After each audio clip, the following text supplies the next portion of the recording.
Good evening to everyone. Today is the 23rd of November 2021, and we open our statutory meeting with our bell. I would like to welcome, first of all, our guest speaker, advocate, lawyer Ferdinando Laiolo from Italy. Welcome. Thank you. And I would like to greet all the members who are connected tonight. After, in honor of our guest speaker, who is from Italy, we also hear the Italian national hymn.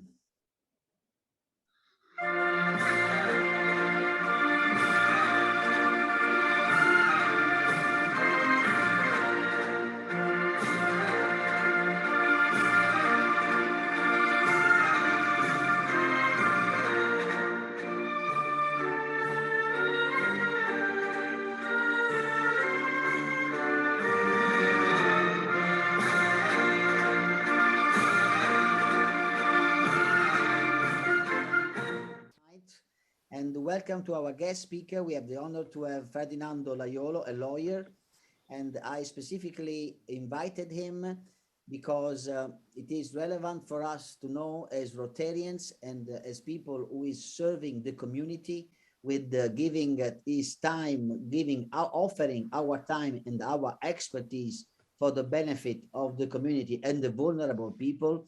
I thought it was interesting and important for us to know. I'm sure that some of you already know who is the legal minor guardian, who is this person, what is the role, and why a Rotarian should also start thinking to become a volunteering legal guardian of minors. Yes, thank you very much, Mr. President. Merci, Monsieur le Président, pour votre accueil très chaleureux.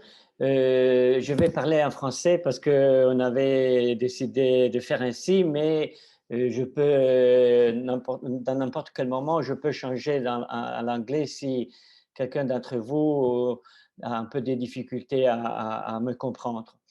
Je vous remercie vraiment pour cette invitation parce que elle tombe dans un moment un peu spécial pour moi parce que en tant que tuteur bénévole, je viens de créer avec un groupe d'autres tuteurs une association de tuteurs qui est une des toutes premières associations qui existent en Italie. Et justement, demain soir, nous allons la présenter au public, à vous expliquer, à vous raconter un peu qui est le tuteur bénévole. Et pour faire cela, je vais partir par une loi très connue dans le monde des gens qui traitent et qui connaissent les droits fondamentaux en Italie, qui c'est la loi Zampa. C'est une loi du 2017. Et le mot Zampa ici ne veut pas, pour votre confrère Bouvera qui peut-être maîtrise un peu l'italien, dans ces cas-ci ne veut pas dire pâte, mais c'est le nom de famille de la sénatrice qui a donné l'initiative et qui a créé cette loi qui a créé la figure du tuteur bénévole en Italie. C'est la loi qui a créé les droits du tuteur et la loi s'est focalisée sur les devoirs de cette figure et sur les responsabilités du tuteur. C'est une initiative un peu, comment dirais-je, très moderne dans le panorama législatif, au moins au sein de l'Europe élargie, donc pas seulement au sein de l'Union européenne, parce que dans mes investigations que j'ai faites justement pour vous raconter qui est le tuteur, j'ai un peu cherché de voir qu'est-ce qui se passe dans des autres pays de l'Europe, et j'ai vu que seulement la Belgique et l'Allemagne ont créé une figure similaire au tuteur bénévole. Il y a beaucoup de pays européens qui ne connaissent pas du tout cette figure. Tandis que la Belgique et l'Allemagne ont créé cette notion, ce rôle de tuteur bénévole qui est un peu différent par rapport à ce qui se passe en Italie, mais grosso modo, on peut dire qu'on parle plus ou moins la même langue. Il y a aussi des tuteurs bénévoles ou plus ou moins bénévoles en République tchèque et en Finlande. Mais dans les autres pays, le tuteur bénévole n'existe pas et donc les mineurs étrangers non accompagnés sont sous le contrôle de l'autorité publique. Hein, d'habitude, c'est le maire plutôt que les services sociaux à niveau local qui donc gère la vie de ces garçons et de ces filles d'une façon un peu bureaucratique. Hein, tandis que l'initiative, surtout l'initiative italienne, a voulu un peu humaniser la relation entre les mineurs étrangers non accompagnés qui arrivent en Italie et les autorités nationales.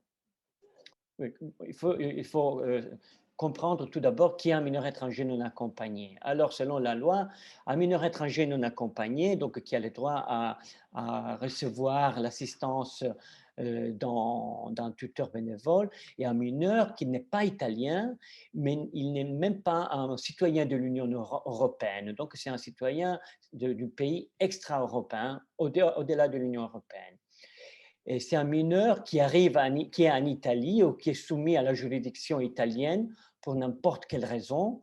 Donc, il peut être arrivé par bateau de la Tunisie plutôt que par voie terrestre des Balkans, ou comme un tout récent cas que j'ai eu, un mineur étranger non accompagné peut être un mineur qui est arrivé ici avec ses parents ou un de ses parents, et puis les parents sont répartis au pays, sont retournés au pays et ont laissé le fils, l'enfant, ici en Italie.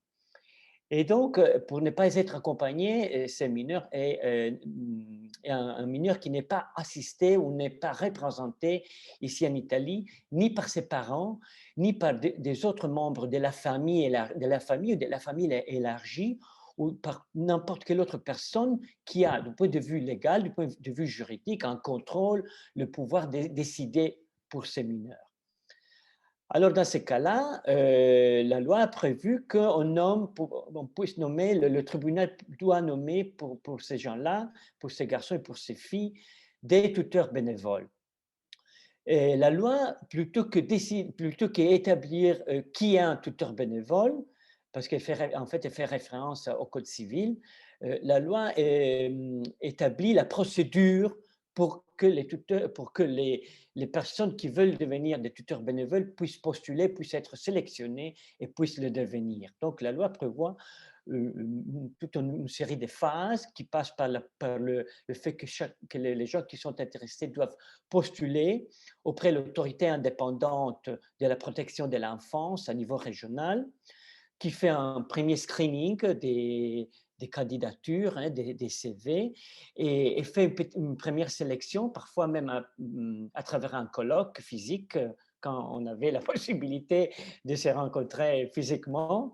Donc, il y a un colloque dans lequel l'autorité indépendante de protection de l'enfance vérifie un peu quelles sont les qualités professionnelles, quelle est l'expérience professionnelle et quelles sont les qualités personnelles de la personne qui veut devenir tuteur et quelle est sa motivation.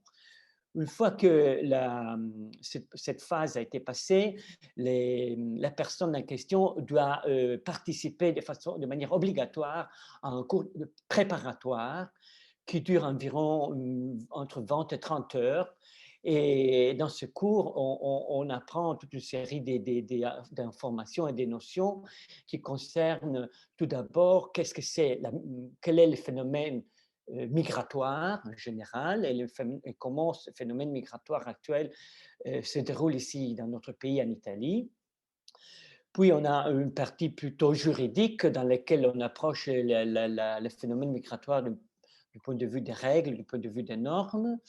Et enfin, il y a un côté plutôt psychologique ou sociologique et anthropologique qui sert à donner un peu un cadre 360 degrés sur la situation des enfants étrangers non accompagnés et migrants en Italie, et quel est leur passé, quel peut être leur passé et quel doit être leur futur. Hein.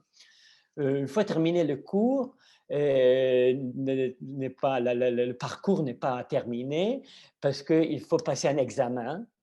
et seulement les personnes, les élèves qui ont participé à cet qui passent l'examen sont autorisés à donner leur disponibilité, à être inscrits dans des listes qui sont tenues dans les tribunaux pour les mineurs à niveau régional dans chaque région de l'Italie.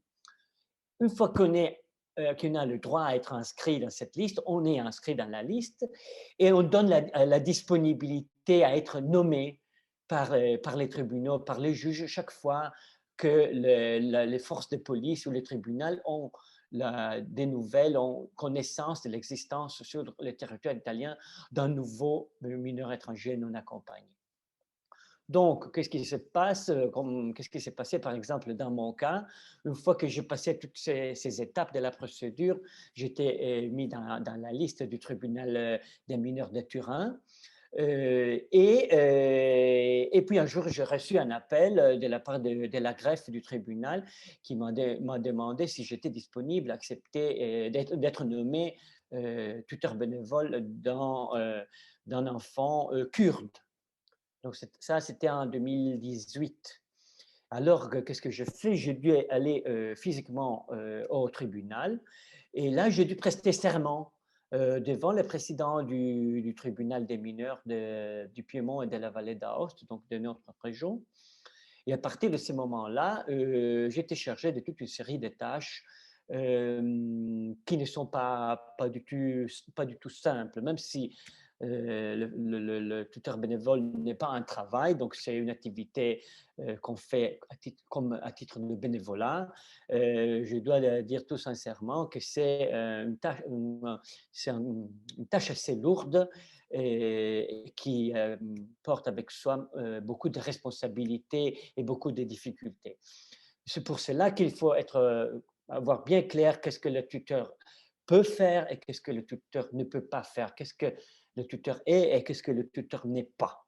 Alors, je dois tout d'abord dire que le tuteur bénévole ne doit pas accueillir chez soi le mineur étranger non accompagné.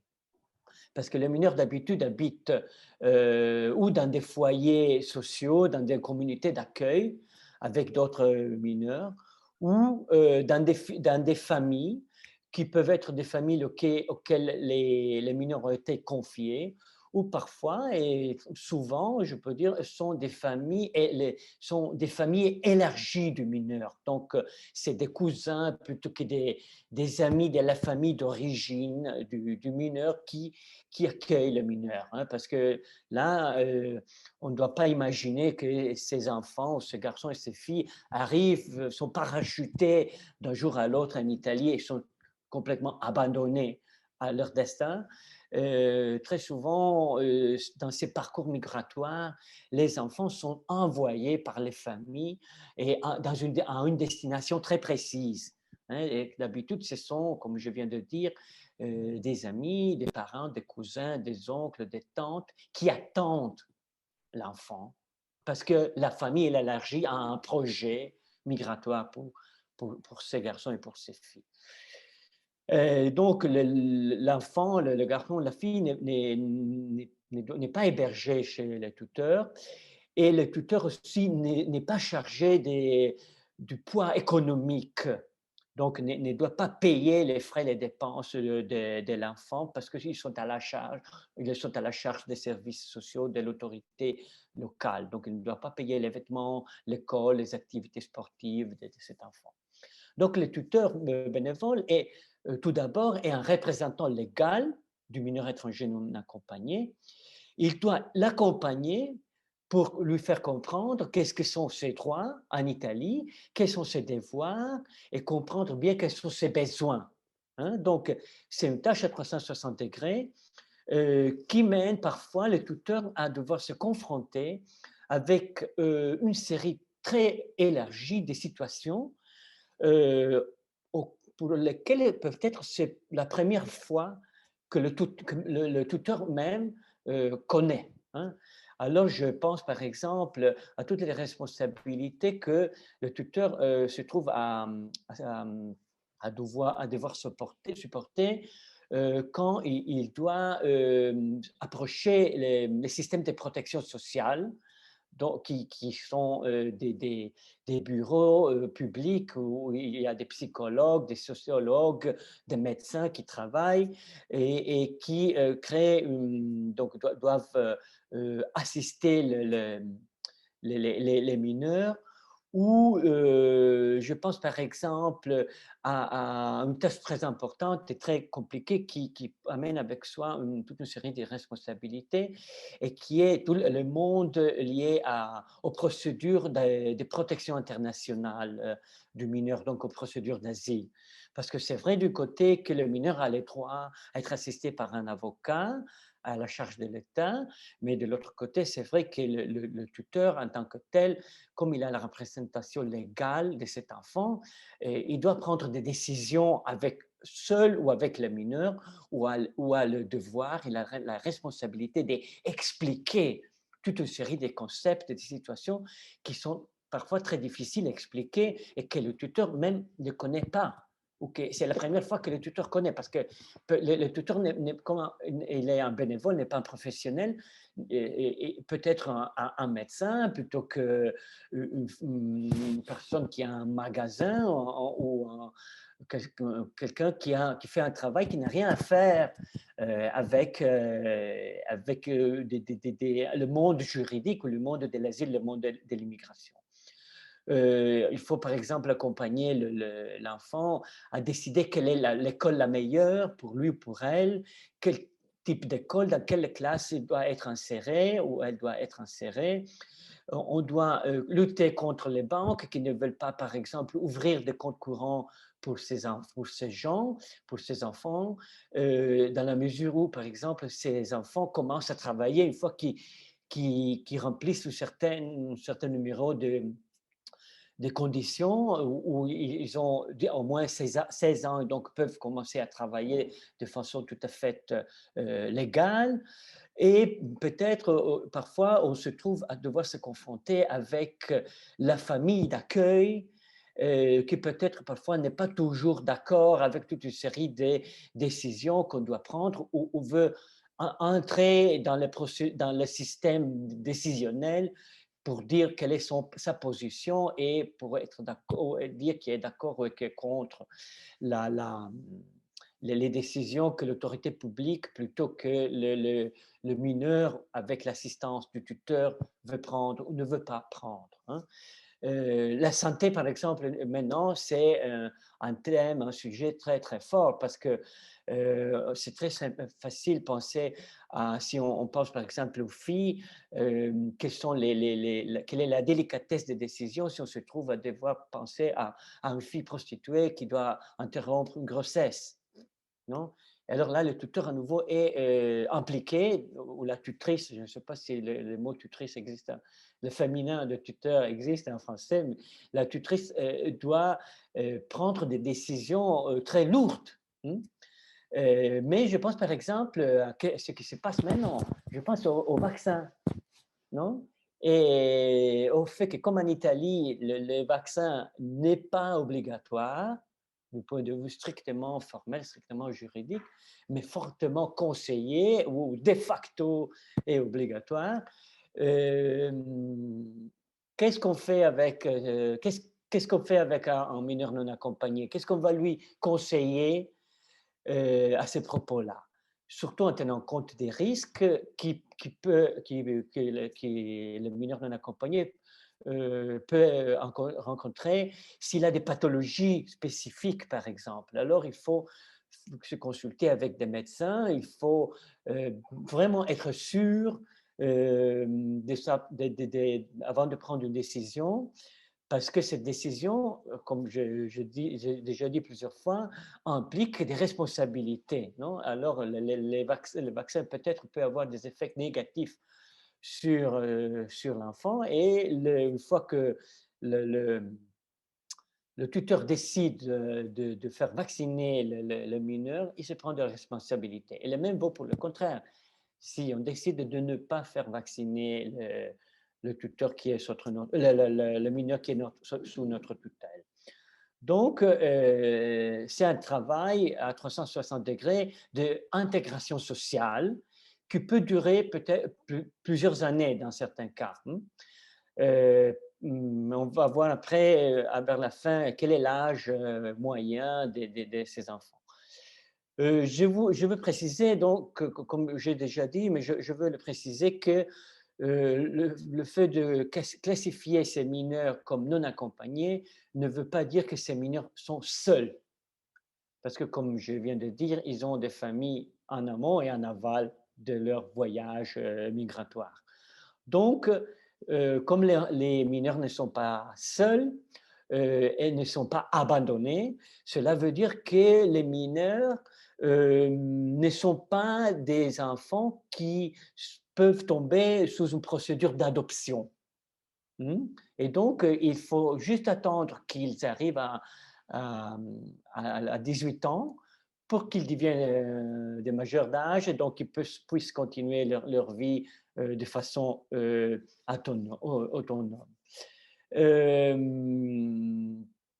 Tout cela dit, il faut aussi dire que le tuteur lui-même ou la tutrice elle-même ne sont pas seuls dans la mesure où leur travail, si on peut appeler tout cela, tous ces efforts un travail, sont contrôlés ou sont sous les auspices du tribunal des mineurs auquel ils doivent envoyer des rapports de façon régulière. Tout d'abord, tout au début de leur mandat, une fois qu'ils ont connu les mineurs, qu'ils ont connu la situation, ils doivent faire une sorte de photographie de la situation du mineur qui a été trouvé par la police ou par les services sociaux sur le territoire italien ou qui s'y sont présentés dans un poste de police. Et on doit faire une petite photographie de la personne et dire dans quelle situation se trouve. Et puis, ce genre de rapport doit être répété tous les 6 mois, donc au moins 2 fois par an, et une fois que la tutelle se termine.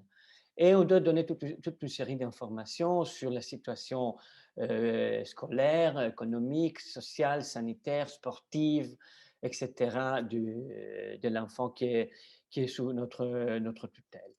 Et je dois dire que tout cela est un grand travail parfois. C'est un bénévolat qui engage parfois beaucoup de temps, comme si votre président me disait quand on se connut par téléphone il y a quelques semaines.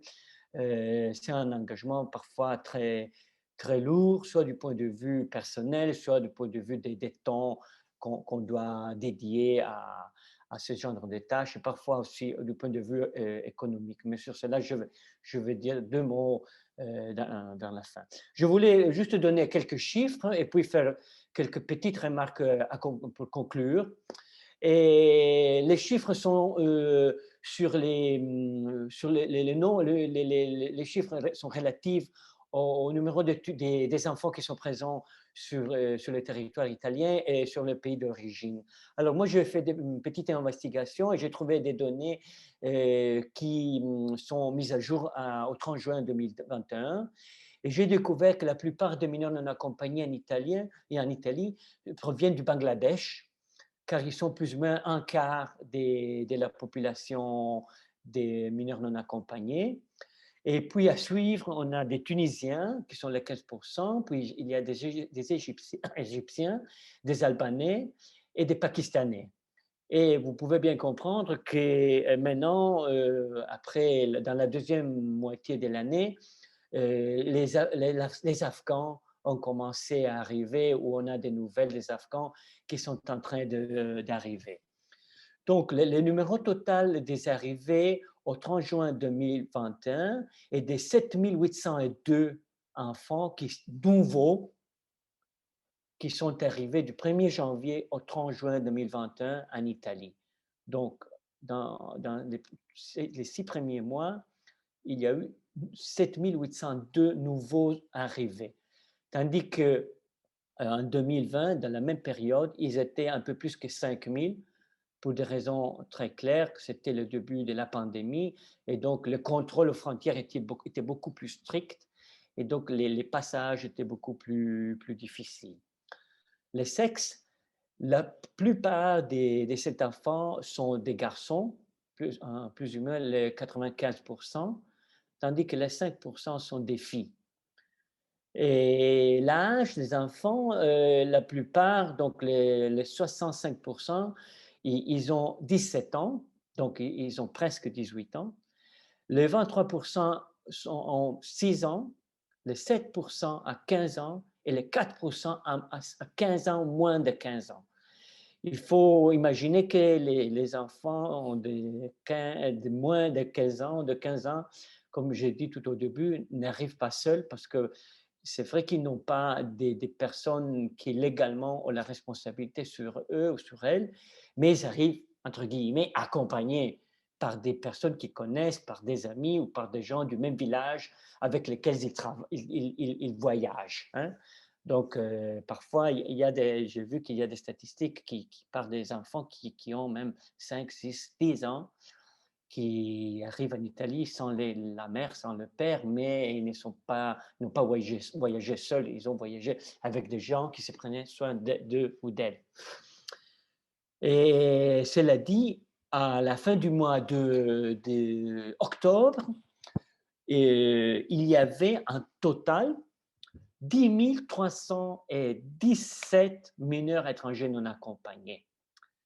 Et face à ce numéro de 10 000 et quelques mineurs étrangers non accompagnés, en Italie, il y a 3 500 tuteurs bénévoles des mineurs étrangers non accompagnés. Donc, il y a environ un tuteur pour trois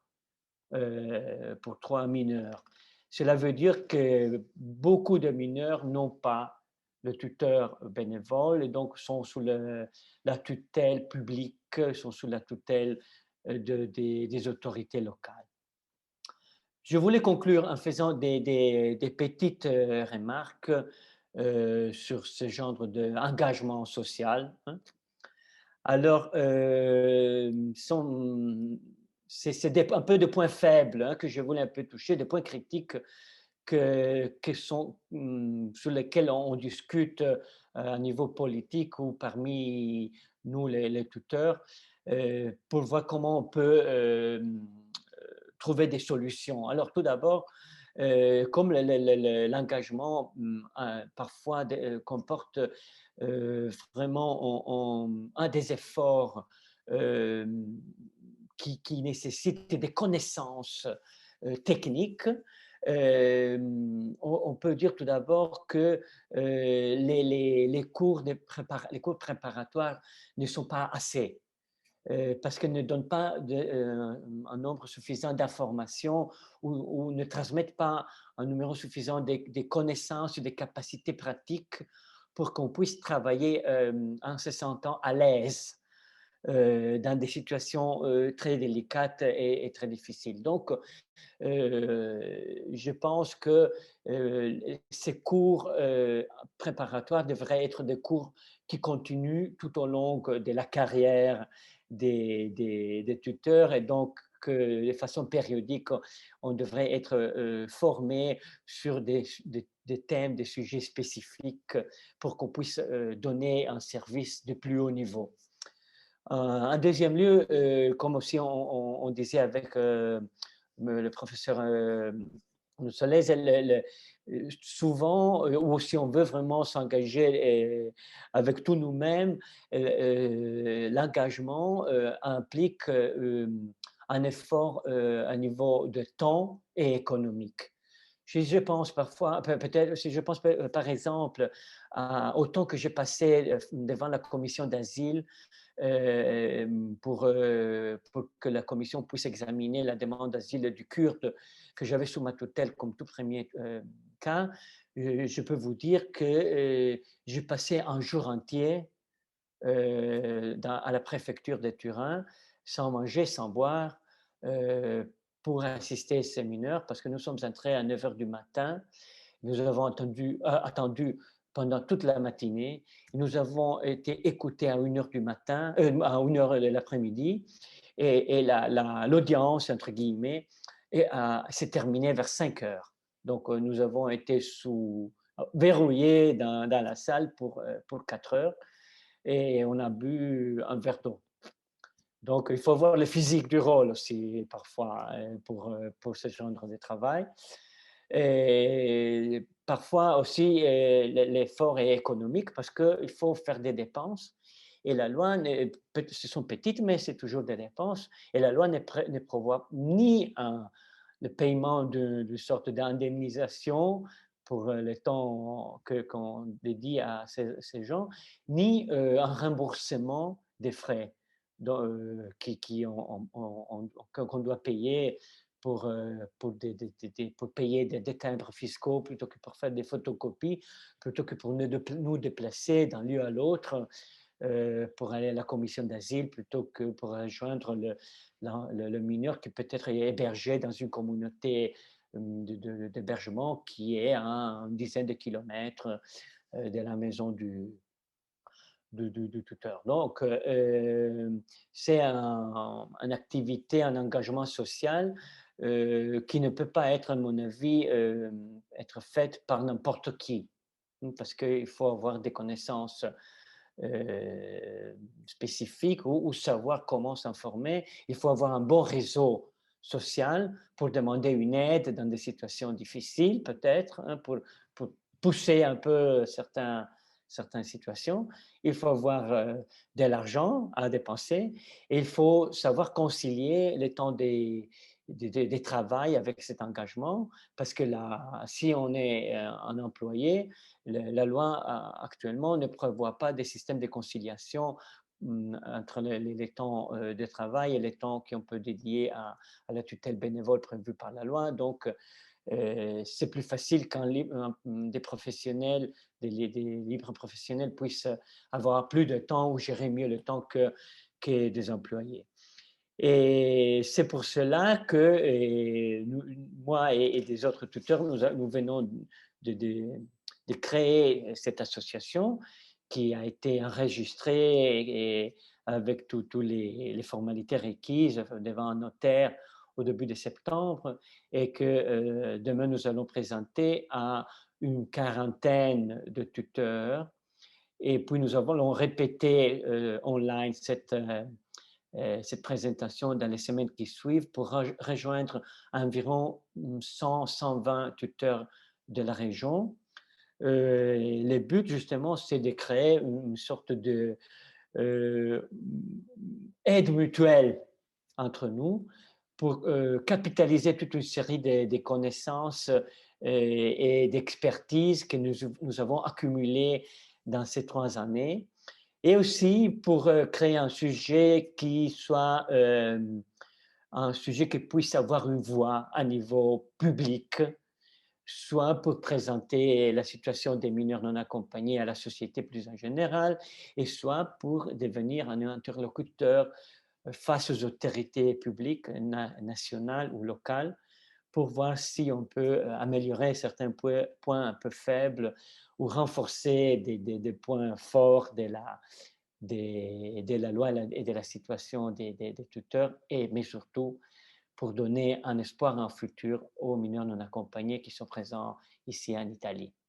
Merci beaucoup pour avoir écouté cette présentation que j'espère que vous a donné un panorama, une photographie de ce qui se passe actuellement à propos des mineurs non accompagnés ici en Italie.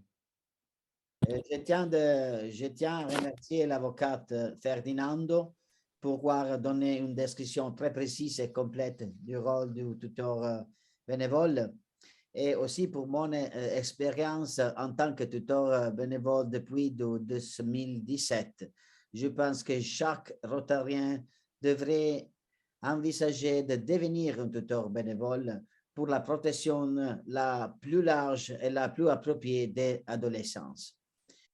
My French is not as well as yours, Don't and I worry. cannot change that easily from Italian to French. My Italian is almost non-existent. What I could capture from your presentation was very impressive, and I have to join here George in his comments.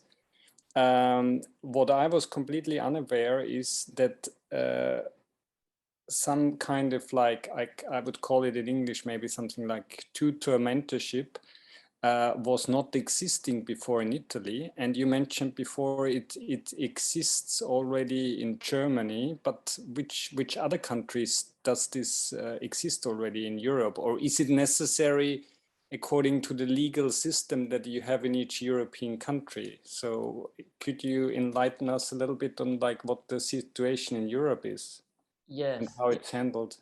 Yes. Well, actually, it existed. This sort of tutorship or guardianship existed before 2017. Actually, as in many other member states of the European Union or European states, even if which are not members of the EU, the tutor, the guardian, normally or usually is a local authority. Is the local authority. For example, in Italy is the mayor normally. No? So the mayor of Torino, of my hometown, was the tutor, was the guardian. Of course, he or she was not physically and actually aware of it, because the tutorship was delegated to a specific office dedicated to the minors. So effectively and in practical terms, all the activities that now are conducted are made by the physical person were conducted by the office, so by civil servants. And so this is more or less or generally the situation all around Europe. So normally is the local authority, the public authority, or a ministry which has a specific office dedicated to it. As far as I know, but I can provide you with more specific information, which is actually what I read before joining you this evening. As far as I know, this is the situation all around Europe. In Germany, the situation is similar to the one in Italy. As far as the German legal system provides minors with a volunteer guardian, a volunteer tutor, and in the case when there is no availability of physical persons, of individual guardians, the guardianship is taken by the local authority, which is competent for this. And the local authority appoints a professional, a professional tutor, a professional guardian. And let's say that Germany is more or less in between Italy and Belgium, because again, in Belgium, we have like a sort of three steps. We have volunteer guardians, as in Italy, that can have a maximum of 5 minors under their guardianship.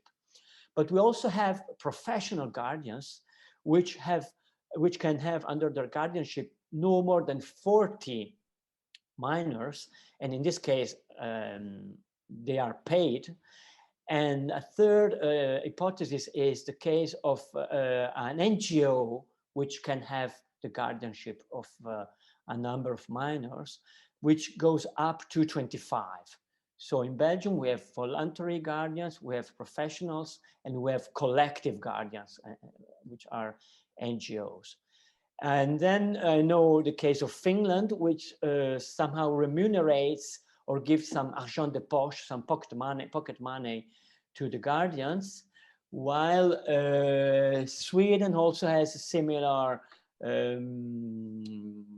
kind of guardianships, and Norway. While most of the European countries don't have it. Referring to your second question, in my opinion, as far as I know, and in my opinion, there is no legal obligation in appointing a legal, a volunteer guardian or a physical person, as far as the state can provide, in a way or in another, a protection to the minor. So it is just a political choice, and this was clearly a political choice in Italy. because of the political situation that existed or exists in the country, and also for somehow empowering or providing more, or for making an effort of awareness raising within the society as a whole, for providing a sort of, let me say, counter narratives by pushing, by nudging individuals in engaging in this kind of activities, in order to let people know what the reality is, and not limiting themselves to read what is written in the newspapers, on the internet, or what is said on TV. Oh, thank you very much, Ferdinando. Another question that I find really interesting is how you manage with the language, because you mentioned before that in Italy the majority of people coming in this category to your country is basically non-Italian speaking by origin, and Afghans and Tunisia or Libya and this kind of languages is maybe not so easily be found within the potential pool of guardians. So how is this working out? Yes. Well, actually, one of the reasons why the guardianship cannot be entrusted to anyone is that in the selection process, also the knowledge of foreign languages is taken into account. So it's crystal clear, it's quite clear that nobody, I mean, any ordinary Italian citizen speaks Farsi or Pashtun or some African dialect. We must anyway consider that these people know a bit of English or French, and sometimes they know it pretty well, on the one hand. On the second hand, don't ask me why, but they very, very quickly speak and understand Italian, or they manage to have a little idea of what we say in Italian. And this is pretty astonishing for me, especially if in some cases where the guy has just arrived in the country, like 3, 4, 5 months ago, arrived in the country, but has a slight idea of what's happening around him or her when people all around speak Italian. But mostly we must consider that both in each circumstance, the state provides for an interpreter, or what we call a cultural mediator. So these people, as you can imagine, are former migrants, which are integrated into the society and go on the other side of the edge, and they then become a sort of external consultants of the Ministry of the Interior or of the local authorities. And every time that we need to speak with the minor and provide him or her with some information, or we must get information from her, the cultural mediator, the interpreter, is present. And this issue opens a very big scenario. If you think, for example, of a mediator or an interpreter who speaks a dialect of Afghanistan, or a dialect which is spoken in remote areas of a certain country in Africa, which is faced with someone who perhaps he or she knows, or somehow can know. And they meet each other for the first time before the commission that examines the application for the asylum seekers.